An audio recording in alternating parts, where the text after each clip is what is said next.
Welcome to BPSC maker.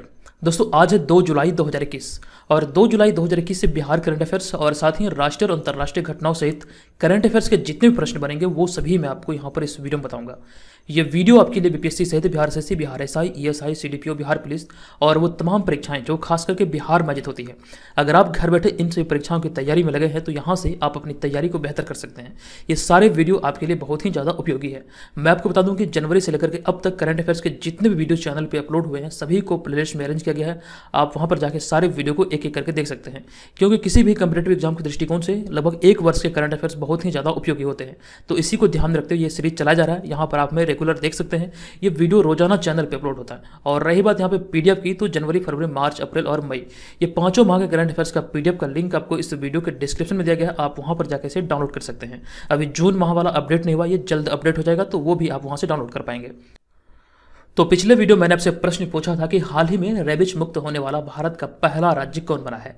तो rabies मुक्त होने वाला भारत का पहला राज्य गोवा बना है, यानी कि ऑप्शन नंबर बी यहाँ पर इस प्रश्न का सही आंसर होगा। सभी लोगों ने इस प्रश्न के बारे में डिटेल में लिखा है। जो भी चीज़ें मैं आपको बताता हूँ विस्तारपूर्वक वो सारी चीज़ें आप कमेंट बॉक्स में जरूर लिखा कीजिए, क्योंकि इससे आपकी याददाश्त शक्ति बढ़ती है। ठीक है, ये आपको ध्यान रखना है। और यहाँ पर इस प्रश्न के बारे में मैंने आपको बताया था कि रेबिज मुक्त जो मतलब गोवा भी घोषित हुआ है, यहाँ पर पिछले 3 वर्ष से यहाँ पर एक भी रेबिज का मामला सामने नहीं आया है। तो ये सारी चीज़ें मैं आपको ऑलरेडी बता चुका हूँ। चलिए यहाँ पर आगे बढ़ते हैं और देखेंगे जुलाई माह से संबंधित प्रमुख दिवस व तिथियों को। तो 1 जुलाई को राष्ट्रीय चिकित्सक दिवस मनाया गया। इस वर्ष का राष्ट्रीय चिकित्सक दिवस का जो थीम है यह है सेव द सेवियर्स, ये आपको याद रखना है। और 1 जुलाई को ही भारतीय स्टेट बैंक स्थापना दिवस और अंतर्राष्ट्रीय चुटकुला दिवस मनाया गया। और आज है 2 जुलाई और आज है विश्व यूएफओ दिवस। तो यहाँ पर जैसे जैसे ये डेटा आगे बढ़ता जाएगा वैसे वैसे यहाँ पर मैं दिवस और थीम को अपडेट करता चलूंगा। तो इस श्रृंखला के आपको सारे वीडियो को देखना है, यहाँ से आपकी करंट अफेयर्स की तैयारी मजबूत होगी। अब हम यहाँ पे आगे बढ़ते हैं और चलते हैं पहले प्रश्न की ओर। एक एक करके मैं आपको सारे प्रश्न बताऊंगा और इनसे रिलेटेड जो भी महत्वपूर्ण फैक्ट्स होंगे वो भी डिस्कस करूंगा। तो आपको उस पूरे वीडियो को ध्यानपूर्वक देखना है और वीडियो के अंत में जो प्रश्न आपसे पूछा जाएगा उसका आंसर आपको कमेंट बॉक्स में कमेंट करके देना है। तो यहां पर आज का हमारा पहला प्रश्न है कि हाल ही में किस राज्य की पूर्व मुख्यमंत्री पर मुजफ्फरपुर कोर्ट में परिवाद यानी कि कंप्लेंट दाखिल किया गया है। तो देखिए इस प्रश्न का जो यहाँ पर राइट आंसर होगा ये हमारा होगा ऑप्शन नंबर ए, यानी कि जम्मू कश्मीर इस प्रश्न का सही उत्तर है। अब मैं आपको यहाँ पर इसके बारे में विस्तारपूर्वक बता दूं कि हाल ही में जम्मू कश्मीर के पूर्व मुख्यमंत्री महबूबा मुफ्ती के द्वारा जम्मू कश्मीर में लोकतंत्र की बहाली के लिए भारत सरकार के साथ होने वाली वार्ता में जम्मू कश्मीर के लोगों के साथ साथ पाकिस्तान को भी मतलब शामिल करने की मांग को लेकर उन पर देशद्रोह और देश की जनता की भावना के साथ खिलवाड़ करने का आरोप लगाया गया है।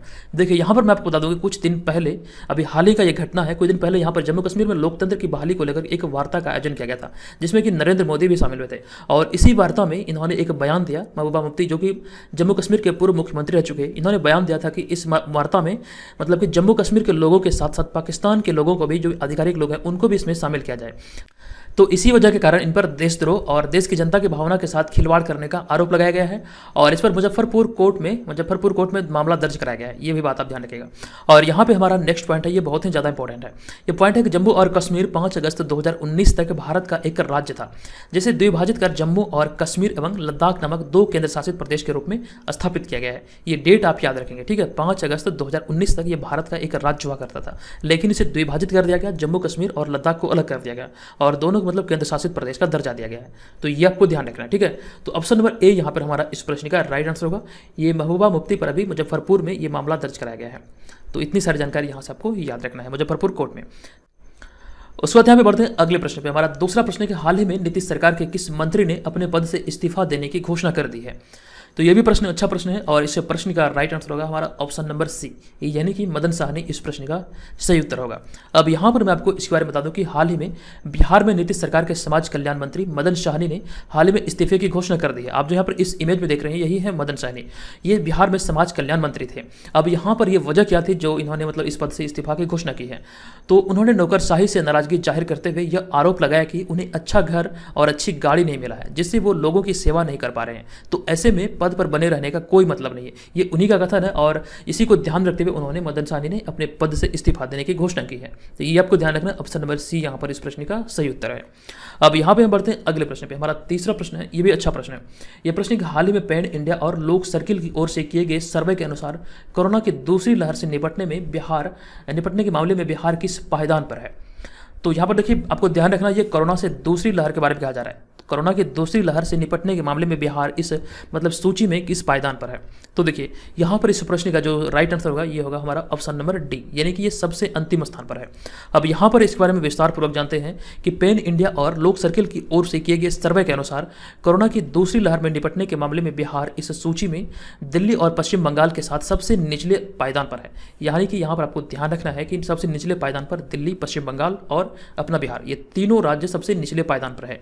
जबकि इस मामले में तमिलनाडु और आंध्र प्रदेश सबसे आगे यानी कि शीर्ष पर है, पहले स्थान पर है। मतलब कि कोरोना से निपटने के मामले में दूसरी लहर के दौरान ये तमिलनाडु राज्य और आंध्र प्रदेश ये पहले स्थान पर है, ये आप ध्यान रखेंगे। और यहाँ पे अगला पॉइंट है कि पेन इंडिया और लोक सर्किल की ओर से देश के 17 राज्यों के 383 जिलों में यह सर्वेक्षण किया गया था और जिसके आधार पर यह रिपोर्ट जारी किया गया है। तो ये भी आंकड़े यहाँ से आप याद रखेंगे, ठीक है। चलिए अब यहाँ पे बढ़ते हैं अगले प्रश्न पे। हमारा चौथा प्रश्न है कि निम्नलिखित में से कौन हाल ही में सीबीआई के नए विशेष निदेशक बने हैं। आपको यहाँ पे ध्यान रखना है कि निदेशक नहीं बल्कि विशेष निदेशक लिखा गया है। तो अभी हाल ही में सीबीआई के विशेष निदेशक के तौर पर परवीन सिन्हा की नियुक्ति की गई है। ऑप्शन नंबर ए यहाँ पर इस प्रश्न का राइट आंसर होगा। अब यहाँ पर मैं आपको इस बारे में बता दूं कि हाल ही में कैबिनेट की नियुक्ति समिति यानी कि एसीसी ने परवीन सिन्हा को केंद्रीय जांच ब्यूरो यानी कि सीबीआई के विशेष निदेशक के रूप में नियुक्ति को मंजूरी दे दी है। आप यहाँ पर इस इमेज में देख रहे हैं, यही है परवीन सिन्हा। और यहाँ पर अगला पॉइंट लिखा गया है कि विशेष निदेशक का पद निदेशक के बाद एजेंसी में दूसरा सबसे वरिष्ठ पद होता है। यह पद पिछले 3 साल से खाली था। अब इनके इस पद पर इनकी नियुक्ति हुई है परवीन सिन्हा की, ये आपको ध्यान रखना है। और यहाँ पे परवीन सिन्हा के बारे में लिखा गया है कि परवीन सिन्हा गुजरात कैडर से 1988 बैच के आईपीएस अधिकारी हैं। इससे पहले वे सीबीआई में अतिरिक्त निदेशक के पद पर थे।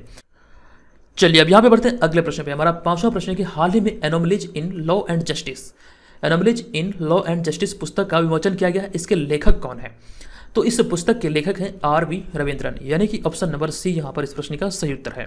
अब यहाँ पर इस बारे में जानते हैं कि हाल ही में सुप्रीम कोर्ट के पूर्व न्यायाधीश आर.वी. रविंद्रन द्वारा लिखित पुस्तक anomalies in law and justice का विमोचन भारत की 48वें मुख्य न्यायाधीश न्यायमूर्ति एन.वी. रमना के द्वारा किया गया है। आपको ये ध्यान रखना है। सबसे पहले इस पुस्तक का नाम आप याद रखिए, anomalies in law and justice इस पुस्तक का नाम है और इसके लेखक हैं आर.वी. रविंद्रन, ये आपको ध्यान रखना। अब यहाँ से एक प्रश्न और बनेगा, यहाँ जो मैंने ऐड किया है, इस पुस्तक का जो विमोचन किया गया है भारत के 48वें मुख्य न्यायाधीश न्यायमूर्ति एन.वी. रमना के द्वारा किया गया है, ठीक है, ये आप याद रखेंगे।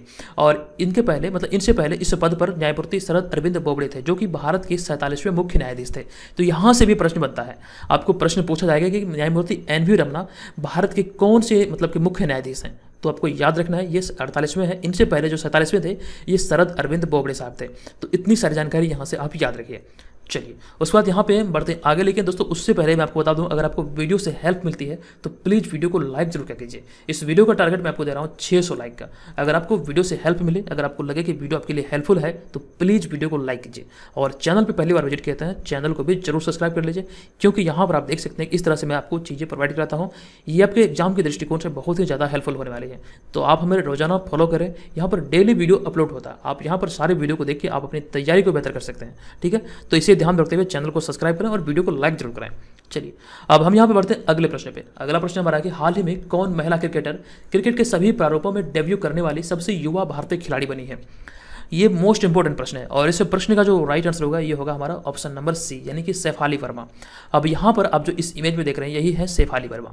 अब यहाँ पर मैं आपको इसके बारे में बता दूं कि हाल ही में महिला बल्लेबाज शेफाली वर्मा ब्रिस्टल में इंग्लैंड के खिलाफ मैदान में उतरते ही क्रिकेट के सभी प्रारूपों में डेब्यू करने वाली सबसे युवा भारतीय क्रिकेटर बन गई है, सबसे युवा महिला भारतीय क्रिकेटर बनी है। ये आपको ध्यान रखना है। और यह उपलब्धि के लिए उन्होंने 17 साल 150 दिन का समय लिया, यानी कि इतने दिनों में इन्होंने ये उपलब्धि हासिल की। क्रिकेट के सभी फॉर्मेट में T20, वनडे और टेस्ट, ये तीनों फॉर्मेट में इन्होंने मतलब ऐसा कारनामा करने वाले सबसे मतलब युवा खिलाड़ी है, ये आप ध्यान रखेंगे। और यहाँ पे अगला लिखा गया क्रिकेट के सभी प्रारूपों में डेब्यू की सूची में कुल मिलाकर 5वीं सबसे युवा क्रिकेटर बन गई है। यानी कि भारत की अगर बात किया जाए तो भारत में ये पहले स्थान पर है, पहली युवा क्रिकेटर है। और अगर वहीं पे विश्व की बात किया जाए तो पूरे विश्व में ये 5वीं सबसे युवा क्रिकेटर है जो कि तीनों फॉर्मेट में डेब्यू की है। ये आप ध्यान रखेंगे। यहाँ पर कंडीशन ये है कि तीनों फॉर्मेट में डेब्यू करने वाली है ये, ठीक है, ये आप ध्यान रखेंगे। और यहाँ पर अगला पॉइंट है कि इस सूची में अफगानिस्तान के 17 साल और 78 दिन के मुजीबुर रहमान शीर्ष पर हैं। यानी कि इतने दिनों में इन्होंने मतलब कि सबसे जो पहले मतलब सबसे जो युवा खिलाड़ी हैं उन्होंने ये कारनामा करके दिखाया था अफगानिस्तान के। और इन्होंने ये कारनामा 17 साल और 78 दिन में किया था, जो कि मतलब कि क्रिकेट के तीनों प्रारूपों में, तीनों फॉर्मेट में इन्होंने डेब्यू किया था। तो इतनी सारी जानकारी यहाँ से आप याद रखिए। अब यहाँ पे बात आई है क्रिकेट की, तो क्रिकेट की जो सर्वोच्च संस्था है वो है आईसीसी। तो आईसीसी के बारे में जान लेते हैं। आईसीसी का सबसे पहले आप फुल फॉर्म याद रखिए, इसका फुल फॉर्म होता है इंटरनेशनल क्रिकेट काउंसिल। और इसका जो सिद्धांत है, जो आईसीसी का मोटो है, ये अच्छाई के लिए क्रिकेट। और आईसीसी की स्थापना 15 जून 1909 को हुआ था और इसका मुख्यालय है दुबई, संयुक्त अरब अमीरात में। और इसके जो सदस्य देश हैं 104 सदस्य देश हैं। आधिकारिक भाषा है अंग्रेजी और वर्तमान में चेयरमैन है ग्रेग बार्कले, जो कि न्यूजीलैंड के हैं। और वर्तमान में आईसीसी के सीईओ हैं मनोज शाहनी, ये भारत के हैं। तो इतनी सारी जानकारी यहाँ से आप आईसीसी से भी याद रखिए। उसके बाद यहाँ पर चलते हैं अगले प्रश्न पे। अगला प्रश्न है कि हाल ही में Indian federation of United nation association के अध्यक्ष निम्नलिखित में से कौन नियुक्त किए गए हैं? तो अभी हाल ही में Indian federation of United nation association के अध्यक्ष जो नियुक्त किए गए हैं, इनका नाम है शंभुनाथ श्रीवास्तव, यानी कि विकल्प यहाँ पर डी नंबर यहाँ पे सही होगा। अब यहाँ पर मैं आपको इस बारे में बता दूं कि हाल ही में इलाहाबाद उच्च न्यायालय के पूर्व न्यायाधीश और छत्तीसगढ़ राज्य के पूर्व प्रमुख लोकायुक्त सेवानिवृत्त न्यायमूर्ति शंभुनाथ श्रीवास्तव को Indian federation of United nation यानी कि IFUNA का अध्यक्ष नियुक्त किया गया है। ये आप ध्यान रखिएगा। और यहाँ पे आगे लिखा गया है कि वे मेघालय के पूर्व मुख्यमंत्री मुकुल संगमा की जगह लेंगे, यानी कि इस पद पर पहले मेघालय के पूर्व मुख्यमंत्री मुकुल संगमा थे, इन्हीं की ये जगह लेंगे। और यहाँ पे लिखा गया आगे, Indian federation of United nation संयुक्त राष्ट्र और इसकी विशेष एजेंसियों के उद्देश्य को बढ़ावा देने के लिए एक गैर लाभकारी संगठन है। ये आपको ध्यान रखना। और इस पद पर अभी हाल ही में अध्यक्ष के पद पर श्री शंभुनाथ श्रीवास्तव की नियुक्ति की गई है। और फिर यहाँ पे अगला प्रश्न है, 8वां प्रश्न, हाल ही में आई संयुक्त राष्ट्र की रिपोर्ट के अनुसार कोविड महामारी के कारण पर्यटन में कमी आने से कितना नुकसान हो सकता है? ये पूरे विश्व के बारे में कहा गया है। यहाँ पर इस प्रश्न का राइट आंसर होगा $4 ट्रिलियन, यानी कि ऑप्शन नंबर बी यहाँ पर इस प्रश्न का सही आंसर होगा। अब यहाँ पर मैं आपको इस बारे में बता दूं कि संयुक्त राष्ट्र द्वारा जारी हालिया रिपोर्ट के अनुसार कोविड महामारी के कारण पर्यटन में कमी आने से $4 ट्रिलियन तक नुकसान हो सकता है। ये संयुक्त राष्ट्र की रिपोर्ट में कहा गया है। और यहाँ पे लिखा गया अर्थात पिछले वर्ष की भांति इस वर्ष भी आर्थिक नुकसान हो सकता है। जिस प्रकार पिछले वर्ष 2020 में इस प्रकार का नुकसान देखा गया और वही नुकसान 2021 में भी देखने को मिल सकता है। और ये जो मतलब आंकलन किया गया, ये $4 ट्रिलियन का किया गया है। और यहाँ पे आगे लिखा गया, इस रिपोर्ट के अनुसार पर्यटन क्षेत्र में आर्थिक नुकसान को रोकने के लिए अधिक से अधिक लोगों का टीकाकरण कराए जाने की बात कही गई है। ये बात इस रिपोर्ट में कही गई है, संयुक्त राष्ट्र की रिपोर्ट में। अब ये सारी चीज़ यहाँ से आप याद रखिए। अब बात है संयुक्त राष्ट्र की, तो संयुक्त राष्ट्र से संबंधित कुछ महत्वपूर्ण फैक्ट्स हैं, उन्हें देख लेते हैं। ये आपसे एग्जाम में पूछे जा सकते हैं। तो संयुक्त राष्ट्र यानी कि यूनाइटेड नेशन, तो इसकी जो स्थापना हुई थी ये 24 अक्टूबर 1945 को संयुक्त राष्ट्र अधिकार पत्र पर 50 देशों के हस्ताक्षर होने के साथ हुई थी। और संयुक्त राष्ट्र का मुख्यालय ये मैनहट्टन टापू न्यूयॉर्क में है। और इसमें 193 सदस्य देश हैं और आधिकारिक भाषाएं अंग्रेजी, फ्रांसीसी, रूसी, स्पेनिश, अरबी और चीनी है। और यहाँ पे अगला है कि संयुक्त राष्ट्र के जो महासचिव हैं ये है एंटोनियो गुटेरस, जो कि पुर्तगाल के रहने वाले हैं। ये सारी चीज़ यहाँ से आप याद रखिए। अब हम यहाँ पे बढ़ते हैं अगले प्रश्न पे। हमारा अगला प्रश्न है, ये भी अच्छा प्रश्न है। ये प्रश्न है कि हाल ही में व्हाट्सएप पेमेंट्स इंडिया के निदेशक के रूप में किसे नियुक्त किया गया है? तो व्हाट्सएप पेमेंट्स इंडिया के निदेशक के रूप में भी हाल ही में मनीष महात्मे को नियुक्त किया गया है। ऑप्शन नंबर डी यहाँ पर इस प्रश्न का राइट आंसर होगा। अब मैं आपको यहाँ पर इस बारे में बता दूं कि हाल ही में व्हाट्सएप ने भारत में व्हाट्सएप पेमेंट इंडिया के निदेशक के रूप में अमेजन के पूर्व कार्यकारी मनीष महात्मे को नियुक्त किया है। आप जो यहाँ पर इस इमेज में देख रहे हैं यही है मनीष महात्मे। और इनके पास डिजिटल वित्तीय सेवाओं और भुगतान क्षेत्र में 17 साल का अनुभव है। और इन्होंने अब तक, यहाँ पर तक छूट गया है, अब तक सिंडिकेट, एयरटेल मनी और अमेजन में अपनी सेवा दे चुके हैं। ये सारी जानकारी आप याद रखिएगा। और यहाँ पे आगे लिखा गया है, इसके अतिरिक्त ट्विटर ने भारत के लिए नए शिकायत अधिकारी के रूप में कैलिफोर्निया मूल के जेरेमी केसल को, मतलब केसल की नियुक्ति की घोषणा की है। तो ये भी बात आपको ध्यान रखना है। यहाँ पर आपको ये याद रखना है कि व्हाट्सएप पेमेंट्स इंडिया के निदेशक के तौर पर मनीष महात्मे की नियुक्ति की गई। वहीं पर ट्विटर की बात किया जाए तो ट्विटर ने शिकायत अधिकारी के तौर पर यहाँ पे भारत में कैलिफोर्निया मूल के निवासी जेरेमी केसल की नियुक्ति की है। ये आपको ध्यान रखना, ये भारत के लिए किया गया है। तो इतनी सारी जानकारी यहाँ से आप इस प्रश्न से याद रखिए। चलिए यहाँ पर मैं आपको बता दूं कि अगर आप हमारे पेड ग्रुप को ज्वाइन करेंगे तो आपको यहाँ पर बेहतर तैयारी आपकी होगी। सारे जो स्टडी मटेरियल है वो आपको देखने को मिलेगा और आप ये सारी चीज़ों को एक्सेस कर पाएंगे। अगर आप घर बैठे परीक्षाओं की तैयारी में लगे हैं, जो खास करके बिहार बजट होती है, तो आप हमारे पेड ग्रुप को ज्वाइन कीजिए, टेस्ट सीरीज अटेंड कीजिए। यहाँ पर जितने भी स्टडी मटेरियल है हमारे करंट अफेयर्स, बिहार जी के प्रीवियस ईयर क्वेश्चन, वो सारे पेड ग्रुप में आपको देखने को मिलता है। तो यहाँ पर जो ये व्हाट्सअप नंबर आपको दिख रहा है, इस व्हाट्सअप नंबर पर आप में pre21 लिख के मैसेज कीजिए और उसके बाद यहाँ पर आपको डेमो PDF जाएगा और उसके बाद आप निर्धारित करेंगे आपको ज्वाइन करना या फिर नहीं। चलिए उसके बाद यहाँ पर चलते हैं अगले प्रश्न पे। हमारा 10वां प्रश्न है कि हाल ही में फाइनेंशियल एक्शन टास्क फोर्स यानी कि FATF ने किस देश को ग्रे लिस्ट में शामिल किया है? तो देखिए यहाँ पर इस प्रश्न का जो राइट आंसर होगा ये हमारा होगा ऑप्शन नंबर ई, यानी कि फिलीपींस, हैती, माल्टा और दक्षिण सूडान, ये चारों देशों को FATF के ग्रे लिस्ट में शामिल किया गया है। ऑप्शन नंबर ई यहाँ पर इस प्रश्न का राइट आंसर होगा। अब यहाँ पर आपको इस बारे में बता दूँ कि हाल ही में फाइनेंशियल एक्शन टास्क फोर्स यानी कि FATF की ग्रे लिस्ट में फिलीपींस, हैती, माल्टा और दक्षिण सूडान को आधिकारिक रूप से जोड़ा गया है। और इससे पहले FATF के इस समूह में चीन, अमेरिका, ब्रिटेन, फ्रांस और भारत शामिल है। और यहाँ पर कुछ दिन पहले आपको याद होगा, आज से शायद 2 या 3 दिन पहले मैंने आपको एक प्रश्न बताया था, वहाँ पर मैंने आपको बताया था कि हाल ही में पाकिस्तान को भी इस सूची में शामिल किया गया है। और पाकिस्तान पिछले 3 साल से, मतलब अर्थात 2018 से ये FATF की ग्रे लिस्ट में है। तो ये सारी जानकारी यहाँ से आप याद रखेंगे। इस सूची में पहले से चीन, अमेरिका, ब्रिटेन, फ्रांस और भारत आदि शामिल हैं। तो ये भी बात आपको याद रखना है। चलिए उसके बाद यहाँ पर चलते हैं हम अगले प्रश्न पे। हमारा 11वां प्रश्न है कि हाल ही में किस अंतरिक्ष एजेंसी ने दुनिया के पहले शारीरिक रूप से अक्षम अंतरिक्ष यात्री को नियुक्त कर लॉन्च करने की घोषणा की है? ये किस अंतरिक्ष एजेंसी के द्वारा ये घोषणा किया गया है? तो इसका जो राइट आंसर होगा ये हमारा होगा ऑप्शन नंबर ए, यानी कि यूरोपीय अंतरिक्ष एजेंसी। ऑप्शन नंबर ए यहाँ पर इस प्रश्न का सही उत्तर होगा। अब यहाँ पर आपको बता दूं कि हाल ही में यूरोपीय अंतरिक्ष एजेंसी ने दुनिया के पहले शारीरिक रूप से अक्षम अंतरिक्ष यात्री को नियुक्त कर लॉन्च करने की घोषणा की है। और अब तक इस भर्ती के लिए 22,000 आवेदन प्राप्त किए जा चुके हैं। ठीक है, ये जो आवेदन लिए जा रहे हैं यूरोपीय अंतरिक्ष एजेंसी के द्वारा लिया जा रहा है और अब तक इसमें 22,000 से अधिक आवेदन प्राप्त किए जा चुके हैं। और यहाँ पे अगला पॉइंट लिखा गया है कि इसके लिए यूरोपीय अंतरिक्ष एजेंसी तकनीक विकसित करने में लगी है। और ऐसी घोषणा करने का उद्देश्य यह है कि दुनिया के लिए संदेश देना है कि अंतरिक्ष सभी के लिए है। ये आपको ध्यान रखना है।